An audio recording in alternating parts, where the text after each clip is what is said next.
Now, unlike what happened at the governor's residence, most home fires are accidental, but they can be just as destructive and deadly too if the people inside don't get out in time, like the governor's family thankfully managed to do. Working smoke detectors are literally a matter of life and death. Seth Kaplan is here now with details about an effort to get more of those detectors into the homes of people who need them most. Good afternoon, Seth. Good afternoon to you, James. Yeah, in all of Dauphin County, no neighborhood is as affected by home fires as Harrisburg's Allison Hill. That according to the American Red Cross of Greater PA, based on an analysis of where they've responded for the past 3 years. Well, we got to go along with Red Cross staff and volunteers as they installed smoke detectors for one family, which turned out to have smoke detectors, but they were too old to be reliable. That's why the Red Cross emphasizes working smoke alarms. Next week, it's on to another part of the mid-state where the Red Cross helps a lot of home fire victims. So next week, we're going to be targeting Lancaster City. We'll have volunteers installing alarms. We're partnering with the Lancaster City Bureau of Fire, and we'll be going around installing alarms in homes throughout Lancaster City next week.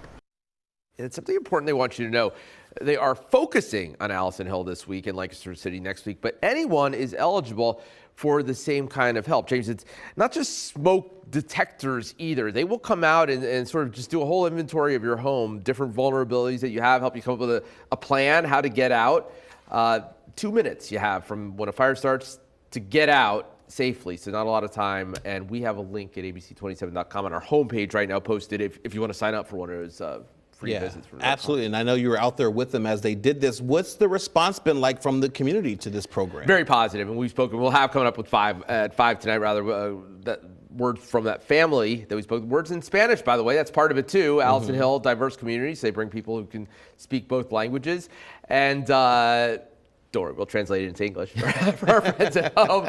But yeah, they said, they were just very appreciative to the Red Cross for helping keep them safe. A beautiful home they had, this great woodwork and everything, and you could just picture how, you want, first and foremost, keep people safe, obviously, but also protect their home. Absolutely, and a very important program. Is good that people like that are going out to help others. Most definitely. Seth Kaplan, thank you very much. You got it, we James. really appreciate it.